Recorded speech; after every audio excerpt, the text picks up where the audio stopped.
नमस्कार दोस्तों, कैसे हैं आप लोग। उम्मीद करता हूं कि आप सभी स्वस्थ और खुशहाल होंगे। हिंदी एक्सपर्ट गिरी सर चैनल में आप सभी का स्वागत है। दोस्तों आज मैं समास को एक साथ में एक ही जगह पर क्लियर करने जा रहा हूं, पूरा स्पष्ट करने जा रहा हूं। इसके पहले हमने समास की परिभाषा पढ़ ली, उदाहरण पढ़ लिया और समास को पहचानते कैसे हैं, समास और संस्कृत में क्या अंतर है, हिंदी समास और संस्कृत समास अगर करेंगे तो उसको कैसे पहचानेंगे। आज हम समास के उन 6 भेद को एक साथ में रखने की कोशिश करेंगे जो अभी बहुतायत प्रचलन में है। पहले 4 जो समास थे तत्पुरुष के अंतर्गत कर्मधारय और द्विग को ले लिया गया था। आज मैं सोच रहा हूँ कि इसे अगर स्पष्ट करूँ, 6 समास अलग अलग कर दूँ, बहुत सारी जो कन्फ्यूजन है तत्पुरुष के अंतर्गत जो अलग अलग कन्फ्यूजन हो जाता है कर्मधारय और द्विग का, वो कन्फ्यूजन नहीं होगा, वो भ्रम नहीं होगा। एकदम क्लियर और स्पष्ट रूप से आपको ये समझ में आ जाएगा। आइए दोस्तों शुरू करते हैं अव्ययी भाव समास से। कल अव्ययी भाव समास हमने सीखा था, तो एक साथ में शॉर्ट में जो एक नोट बनाते हैं दोस्तों परीक्षा की तैयारी से, उस तरीके से मैं एक नोट बना करके आपको दिया हूँ यहाँ पे। और आप भी मेरे साथ में पेन और पेंसिल ले लीजिए, नोटबुक ले लीजिए, और जैसे मैंने लिखा इस तरीके से अगर आप नोट बना लेंगे तो मुझे उम्मीद है कि एक साथ में अगर 2 मिनट में आपको 3 मिनट में रिवीजन करना होगा परीक्षा के पहले, चाहे कॉम्पिटिटिव एग्ज़ाम हो चाहे विद्यालय की परीक्षा हो, अगर आपको रिवीजन करना होगा तो साथ में ये बहुत ही सुंदर तरीका, तमाम सारे पेज पलटने से अच्छा होगा कि एक ही साथ में शॉर्ट में आपको पूरा जो कंसेप्ट है समास का वो समझ में आ जाएगा। तो दोस्तों आइए अव्ययी भाव समास से शुरू करते हैं। अव्ययी भाव समास में पहला पद कैसे पहचानेंगे। अव्ययी भाव समास में पहला पद अव्यय होता है। पहला पद क्या होता है? अव्यय होता है। इसके बाद पहला पद प्रधान भी होता है। पहला पद क्या होता है दोस्तों? प्रधान भी होता है। तो पूर्व पद प्रधान होता है और पूर्व पद जो है वो अव्यय होता है। और अव्ययी भाव समास में इस तरीके से ये 2 उदाहरण दे करके आपको समझाने की कोशिश करूँगा। जैसे है दोस्तों प्रतिदिन। प्रतिदिन तो समस्त पद हो गया। अब इसे अगर विग्रह करेंगे तो हर दिन क्या लिखेंगे हम? हर दिन। संक्षेपीकरण में प्रतिदिन हो गया, लेकिन विग्रह करेंगे तो सरलीकरण जिसको बोलते हैं, सरलीकरण में हो गया हर एक दिन को प्रतिदिन बोलते हैं। हर एक दिन को प्रतिदिन बोलते हैं। तो विग्रह में आप लिखोगे हर एक दिन या हर दिन। तो प्रतिदिन जो है समस्त पद हो गया, समास हो गया, और हर दिन जो है वो विग्रह हो गया, और समास का नाम क्या हो गया? अव्ययी भाव समास। ऐसे आपको पूरा समझना है। इसका देखना निडर। निडर मतलब बिना डर के। निडर, नी देखो, ये भी नी जो है ये अव्यय है। क्या है दोस्तों? अव्यय है। उपसर्ग और अव्यय इस तरीके से आप समझ लो कि प्रति उपसर्ग है, नी उपसर्ग है, तो उपसर्ग से युक्त होगा वो अव्ययी भाव समास, या अव्यय से युक्त होगा उसे ही अव्ययी भाव समास कहते हैं। हमने कल भी आपको बहुत सारे उदाहरण दिए थे। इसके आगे के वीडियो में आपको और भी उदाहरण मैं दूंगा, केवल उदाहरण ही उदाहरण दूंगा। और अभी चलिए हम समझ लेते हैं तत्पुरुष समास किसे कहते हैं। तत्पुरुष समास में जिस समास में कारक होता है दोस्तों, कारक आपने इसके पहले के वीडियो में मैंने आपको बताया था कि कारक है क्या। कारक में कर्ता ने कर्म को करण से संप्रदान के लिए अपादान से अलग होने के अर्थ में संबंध काके की अधिकरण में पय पर, अधिकरण में पय पर, ये जो 6 कारक हैं, इन 6 कारक में 6 कर्ता ने कर्म को करण से संप्रदान के लिए अपादान से अलग होने के अर्थ में संबंध काके की और अधिकरण में पय पर, ये जो 7 कारक हैं, इन्हीं 7 कारणों से युक्त, कारकों से युक्त होता है ये तत्पुरुष समास। अब देखिए 7 कारक हैं इसमें। कर्ता ने कर्म को करण से संप्रदान के, जो भी आपके उदाहरण मिलेंगे उसमें आपको ये कारक लगा करके विग्रह करना है। कारक लगा करके विग्रह करेंगे तो आपका तत्पुरुष समास एकदम से क्लियर हो जाएगा, स्पष्ट हो जाएगा। जैसे मैं एक उदाहरण देता हूँ, इसमें जो है उत्तर पद प्रधान होता है, पहला पद प्रधान नहीं होता, उत्तर पद प्रधान होता है। जैसे हमने लिखा रसोई घर, रसोई घर समस्त पद हो गया दोस्तों, संक्षेपीकरण में रसोई घर। इसको अगर हम विग्रह करेंगे तो रसोई के लिए घर, रसोई के लिए घर, ये संप्रदान कारक हो गया। के लिए आपको पता है कि संप्रदान कारक में के लिए जो है ये कारक चिन्ह होता। तो विभक्ति में ही प्रथमा विभक्ति, द्वितीय विभक्ति, तृतीय विभक्ति, चतुर्थी विभक्ति, पंचमी विभक्ति, षष्ठी विभक्ति और सप्तमी विभक्ति। और उसी तरीके से कर्ता प्रथमा विभक्ति हो गया, और कर्म जो है द्वितीय विभक्ति, करण जो है तृतीय विभक्ति, संप्रदान चतुर्थी विभक्ति, और अपादान से जो अलग होने के अर्थ में वो पंचमी विभक्ति होगी। संबंध जो है काके की नाने भी, ये जो आपके षष्ठी विभक्ति हो गई, और सप्तमी विभक्ति हो गई अधिकरण में पय पर। तो ये हो गया दोस्तों, ये 7 कारक हैं। 7 कारकों को आपने पहले भी पढ़ा होगा, एक बार मैं फिर से रिवीजन में ले लूँगा। तो दूसरा देखो सेनापति, सेनापति में इसमें देखो कौन सा कारक हो जाएगा दोस्तों, इसमें काके की, सेना का पति, सेना का पति, संबंध कारक तत्पुरुष, संबंध कारक तत्पुरुष। इतना डिटेल में आपको नहीं पूछा जाता कि कौन से कारक का तत्पुरुष है, आपको खाली लिखना है तत्पुरुष समास। अगर विग्रह करना है तो आपको लिखना है संबंध कारक तत्पुरुष में सेना का पति, सेनापति, सेना का पति। कई बार समास के मध्य से कई शब्द लुप्त हो जाते हैं, ये भी देखा गया है। इसका बहुत ही सरल उदाहरण मैं दे रहा हूँ। समास में कई बार जो है उसके मध्य से, उसके बीच से कई शब्द गायब हो जाते हैं, लुप्त मतलब गायब हो जाते हैं। जैसे बैलगाड़ी, जैसे क्या है दोस्तों, बैलगाड़ी, बैलगाड़ी मतलब बैलों से खींची जाने वाली गाड़ी, बैलों से खींची जाने वाली, विग्रह आप कैसे करेंगे, बैलों से खींची जाने वाली गाड़ी, बैलगाड़ी। ये हो गया आपका तत्पुरुष समास, ये, और अधिकरण तत्पुरुष हो गया। जैसे दही बड़ा, दही बड़ा, बैलों से खींची जाने वाली गाड़ी, ये तो करण तत्पुरुष हो गया, बैलों के द्वारा खींचे जाने वाली, तो करण तत्पुरुष हो गया। लेकिन दही बड़ा अगर हम बोलेंगे तो दही में डूबा हुआ बड़ा, दही में डूबा हुआ बड़ा, ये अधिकरण तत्पुरुष होगा दोस्तों। कौन सा तत्पुरुष होगा, अधिकरण, क्योंकि में पय पर जो है अधिकरण तत्पुरुष का ये है, अधिकरण कारक का चिन्ह है में पय पर। तो दही में डूबा हुआ बड़ा, विग्रह कैसे लिखेंगे, दही में डूबा हुआ बड़ा, ये अधिकरण कारक हो गया। बैलगाड़ी, बैलों से खींची जाने वाली गाड़ी। जिस तरीके से आप सरलीकरण करेंगे, कारक चिन्ह आप ध्यान में रखना, आपका तत्पुरुष समास कभी भी रांग नहीं होगा। एक तत्पुरुष समास में एक बात और है, नए तत्पुरुष। क्या है, नए तत्पुरुष। नए तत्पुरुष में अ करके आएगा दोस्तों, समस्त पद में अ करके आएगा। अधीर, अधीर में जो धीर ना हो, न धीर, जो धीर, धीर मतलब होता है धैर्यवान, जो धैर्यवान ना हो, न धीर जिसको बोलते हैं, ये नए तत्पुरुष के अंतर्गत आता है। ध्यान रखना, अ से शुरू होगा अधीर, लेकिन उसका विग्रह होगा न धीर करके। ऐसे बहुत सारे उदाहरण और भी आपको मैं आगे की वीडियो में दूंगा। अब आ जाइए, तत्पुरुष का ही भेद है कर्मधारय। तत्पुरुष का भेद क्या है दोस्तों, कर्मधारय समास। कर्मधारय मतलब कर्म को धारण करने वाला, कर्म को धारण करने वाला, कर्मधारय हो गया, कर्म को धारण करने वाला कर्मधारय। ध्यान देना दोस्तों। अब इसमें कर्मधारय में जो खास चीज़ है जो आपको पहचानना है, इसमें विशेषण और विशेष होगा। आपने विशेषण पढ़ा होगा, विशेष भी पढ़ा होगा। जिस शब्द के द्वारा विशेषता बदलाई जाती है उसे विशेषण कहते हैं, और जिस शब्द की विशेषता बदलाई जाती है उसे विशेष कहते हैं। तो विशेषण और विशेष होता है कर्मधारय में। और दूसरा जो है उत्तर पद प्रधान होता है। क्या होता है, उत्तर पद मतलब बाद वाला पद। 2 पद होते हैं, हर एक समास में 2 पद होता है दोस्तों। उत्तर पद मतलब बाद वाला पद, जो पद है, जो शब्द है, पद मतलब शब्द, ध्यान रखना, पद मतलब शब्द, उत्तर बाद वाला शब्द जो है वो प्रधान होगा। और इसमें विशेषण विशेष होगा, उसके साथ में और भी होता है दोस्तों अलंकार। अगर आप थोड़ा बहुत जानते होंगे, नहीं तो बाद में हम आपको अलंकार ही लेने वाले हैं समास के बाद।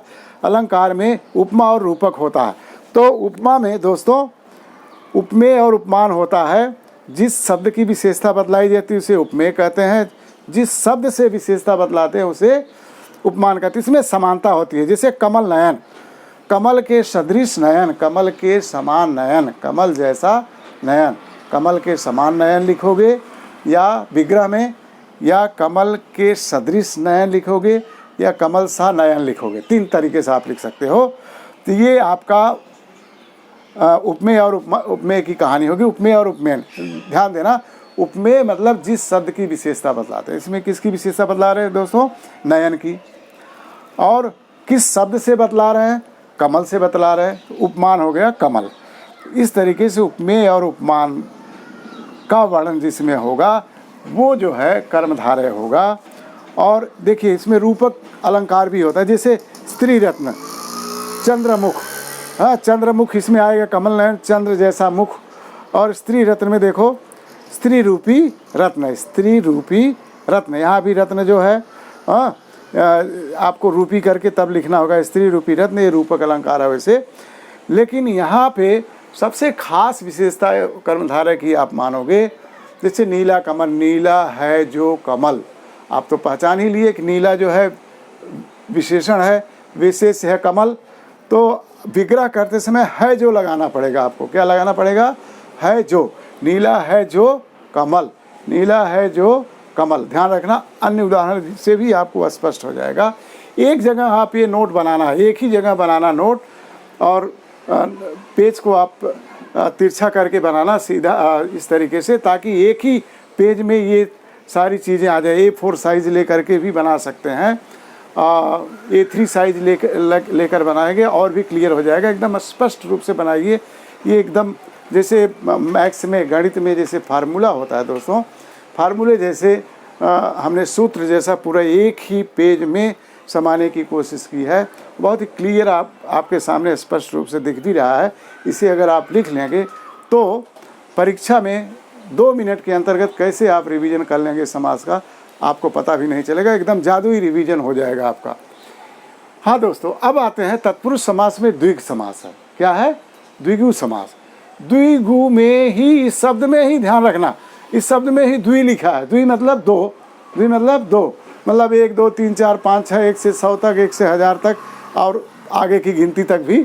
तो ये संख्यावाची होता है। क्या होता है? संख्यावाची। इसमें प्रथम पद आपका संख्यावाची होगा, उत्तर पद तो प्रधान होता ही है। प्रथम पद जो है संख्यावाची होगा, संख्या नंबरिंग होगी। जैसे त्रिनेत्र, 3 नेत्र वाला, 3 नेत्रों का समाहार। जैसे त्रिलोक हो गया, 3 लोकों का समाहार। आपको, हाँ, इसमें एक बात और ध्यान देना, इसमें आपको समाहार लिखना होगा, जो मैंने यह लिखा। देखो, विग्रह में आपको लिखना है 3 लोकों का समाहार, 3 लोकों का समाहार। जब 7 सप्ताह लिखा है दोस्तों, सप्ताह में भी आप क्या लिखोगे? 7 दिनों का समाहार। 7 दिनों का समूह लिखो या तो समाहार लिखो। ध्यान रखना, आप लिखोगे समाहार या समूह। मैंने यहाँ लिख दिया, क्या लिखना आपको? समाहार। 3 लोकों का समाहार या 7 दिनों का समाहार। इस तरीके से द्विगु समास में जहाँ भी संख्या देखे आप आंख बंद करके लिखोगे। एकदम आंख बंद करके लिखना मतलब पूर्ण कॉन्फिडेंस के साथ, कंप्लीट कॉन्फिडेंस के साथ में लिखोगे कि 1.1% भी आपका गलत नहीं हो सकता। आपको द्विगु समास लिखना है, एकदम पहचान में आ जाएगा। अब आइए देखते हैं हम 5वें समास को, बहुब्रीहि समास। बहुब्रीहि समास एक ऐसा समास है जो जिसमें प्रथम और द्वितीय पद दोनों प्रधान नहीं होते। प्रथम और द्वितीय पद दोनों प्रधान नहीं होंगे, बल्कि इसमें तीसरा पद प्रधान होता है। कौन सा पद प्रधान होता है दोस्तों? तीसरा पद, जो दिखाई, जो शब्द में है ही नहीं है, जो शब्द में है ही नहीं, जो समस्त पद में, जो समास में है ही नहीं है। विग्रह करते समय पता नहीं कहाँ से तीसरा शब्द, सांकेतिक, लेकिन ध्यान देना, संकेत उधर की तरफ इशारा हो जाता है कि यही तीसरा शब्द होगा। और इसमें अर्थात जरूर लगता है, अर्थात लगता है और जिसका लगता है, जिसका और अर्थात लगेगा विग्रह करते समय। ध्यान देना दोस्तों, अर्थात और विग्रह, जिसका, ध्यान देना। जैसे मैं आपको बताता हूँ उदाहरण में, अन्य पद प्रधान कैसे होता है। त्रिलोचन है, त्रिलोचन में आप लिखेंगे, लोचन मतलब आँख, आपको पता है, लोचन मतलब आँख। त्रि मतलब 3, 3 नेत्रों वाला अर्थात, या 3 नेत्र हैं जिसके अर्थात। आप क्या लिखोगे? 3 नेत्र हैं जिसके, जिसका तीन नेत्र हो, कौन? भगवान शिव जी। देखो अपने आप क्लियर हो जाता है, संकेत उधर आ जाता है, इशारा आ जाता है। पूर्व जानकारी के अनुसार सभी को विदित है तीन नेत्र वाले कौन है? शिव जी। अपने आप इशारा आ जाता है। त्रिलोचन मतलब तीन नेत्रों वाला। तीन नेत्र वाला कौन है? भगवान शिव। लिखोगे तीन है नेत्र जिसके, अर्थात भगवान शिव जी। ठीक है, इस तरीके से विग्रह कर सकते दोस्तों, इसको नोट कर लो। तीन है नेत्र जिसके, अर्थात भगवान शिव जी। इस तरीके से आप तमाम सारे जो भी शब्द आपके आएंगे जिसमें संख्या होगा वो आप जो है ध्यान देना कि ये बहुत कुछ मिलता है। अब आप पूछोगे सर इसमें तो संख्या द्विगुणी समास में भी होता है, तो कैसे हम इसको अलग करेंगे? अलग करने का एक आसान तरीका है विग्रह करना। इसमें आप विग्रह करोगे समाहार से, तीन लोकों का समाहार, बस इतना ही लिखोगे, त्रिलोक। लेकिन इसमें जब बहुब्रीहि में विग्रह करोगे तो क्या होगा? बहुब्रीहि में विग्रह करते समय तीन है नेत्र जिसके, अर्थात तीन है नेत्र जिसके, अर्थात भगवान शिव जी। अब त्रिलोचन हो गया दोस्तों। त्रिलोचन में तीन है नेत्र जिसके, अर्थात भगवान शिव जी। ऐसे दसमुख देखो, दसमुख में 10 है मुख जिसके, अर्थात रावण। 10 है मुख अर्थात 10 है मुख जिसके, अर्थात रावण। क्लियर हुआ दोस्तों? हमारे ख्याल से आपको विग्रह में ही अंतर मिल जाएगा। विग्रह जब अच्छे से करोगे तो अंतर अपने आप मिल जाएगा। इसमें समाहार लिखोगे द्विगुणी समास में, और इसमें लिखोगे है जिसका। लिखोगे 10 मुख, 10 है मुख जिसके, अर्थात रावण। 10 है मुख जिसके, अर्थात रावण। इस तरीके से हो गया। अब ध्यान देना, बहुत तरीके से एक बात समझ में आती है, लोग पूछते भी है, कर्मधारय और बहुब्रीहि में क्या अंतर है? कर्मधारय और बहुब्रीहि में क्या अंतर है? जैसे द्विगुणी समास और बहुब्रीहि में अंतर मैंने बताया, उसी तरीके से कर्मधारय और बहुब्रीहि में भी होगा। कर्मधारय में आपको लिखना है जो, क्या लिखना दोस्तों? है जो। विग्रह में क्या लिखोगे? महात्मा। जैसे मैंने बताया कर्मधारय का विग्रह करोगे, महान है आत्मा जो। महान है आत्मा जो। महान आत्मा कौन है? वो आगे कौन है वो नहीं लिखना है, आगे कौन है वो नहीं लिखना। लेकिन विग्रह जब करोगे बहुब्रीहि में, महान है आत्मा जिसकी, महात्मा। महात्मा स्वामी विवेकानंद लगा दो, और बहुत सारे महात्मा लोग हैं। उस तरीके से महान है आत्मा जिसकी, अर्थात सो एंड सो, जिस किसी का भी नाम लिख दो आप। तो विग्रह जब भी करोगे तो इसमें है जो लगाओगे, और इसमें है जिसका, अर्थात लिखोगे। बहुब्रीहि में है जिसका, अर्थात लिखोगे, और इसमें है जो लगाओगे। तो ध्यान रखना दोस्तों, इसमें क्या लिखोगे? कर्मधारय में है जो, विग्रह से ही आपको अंतर स्पष्ट लगेगा। और इसमें क्या लिखोगे? है जिसका। है विग्रह में है जिसका। तो इस तरीके से विग्रह जब करोगे तो अपने आप एकदम क्लियर हो जाएगा। द्विगुणी समास इसे क्लियर हुआ, द्विगुणी और बहुब्रीहि। उसी तरीके से कर्मधारय और बहुब्रीहि भी क्लियर हो जाएगा, स्पष्ट हो जाएगा। आइए दोस्तों, लास्ट समास है, अंतिम समास, द्वंद्व। द्वंद्व मतलब, द्वंद्व शब्द आपने सुना होगा। द्वंद्व मीन्स होता है लड़ाई, युद्ध करना। लड़ाई करना, युद्ध करना। तो द्वंद्व मतलब दो, बिना दो के लड़ाई होगी नहीं। हाँ, लड़ाई ही नहीं, जैसे शास्त्रार्थ हो गया, जैसे वाद विवाद हो गया, दो तो जरूर चाहिए, दो या दो से अधिक चाहिए इसमें, लेकिन दो ही है, दो। और इसका सबसे बड़ी पहचान है दोस्तों कि दो शब्द जो रहेंगे समास के, समस्त पद के, उसमें डैश रहेगा, एक छोटा सा डैश रहेगा। और इसको जब विग्रह करेंगे, और से आपको विग्रह करना होगा, और शब्द लगाना पड़ेगा। और डैश इस तरीके से रहेगा जैसे मैंने यहाँ पे दिया, ध्यान देना, राम और श्याम, रुपया और पैसा, मैंने डैश दिया ना। डैश का अर्थ ही हो गया और।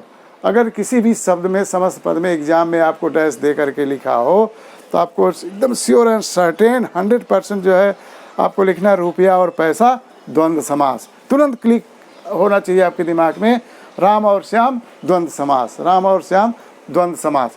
और से आपको विग्रह करना बहुत ही क्लियर, बहुत ही सरल है। ये देखो, दो समास तो आपके बहुत ही सरल हैं। एक तो द्विगुणी समास संख्या वाला, और एक द्वंद्व समास। इसमें भी सरल ही है, बस थोड़ा सा विग्रह का अंतर है। विग्रह से आप इसको क्लियर कर लेना। दोस्तों इस तरीके से आप एक, जैसे मैंने बताया, A3 साइज़ का पेपर लीजिए और एक स्केलिंग कर लीजिए, लाइनिंग कर लीजिए और अलग अलग इसको 6 समास को लिख लीजिए और कैसे कैसे कौन कौन से समास को किस तरीके से आप पहचानोगे वो भी आप लिख लीजिए और दूर दूर लिखिए और 1-2 मिनट में आपको परीक्षा के पहले, ताकि पूरा रिवीजन हो सके और आप अच्छे अंक प्राप्त कर सकोगे। दोस्तों इस वीडियो में हमारे साथ रहने के लिए बहुत बहुत धन्यवाद। ध्यान देना, इसको आप हिंदी एक्सपर्ट गिरी सर चैनल को सब्सक्राइब भी करना और लाइक भी करिए, दोस्तों के बीच में शेयर करिए, ताकि आप जैसे कोई स्टूडेंट हो, कोई कॉम्पिटिटिव एग्ज़ाम की तैयारी कर रहा हो, उन सब के लिए यह समास जो है उनके लिए रामबाण साबित हो, ताकि रामबाण जैसा उनके मस्तिष्क में एकदम सूचक ज्ञान उनको मिल जाए और तुरंत उनके सारे समास सही हो जाएं। बहुत बहुत धन्यवाद दोस्तों, बहुत बहुत शुक्रिया इस वीडियो में हमारे साथ बने रहने के लिए। एक बार फिर से धन्यवाद।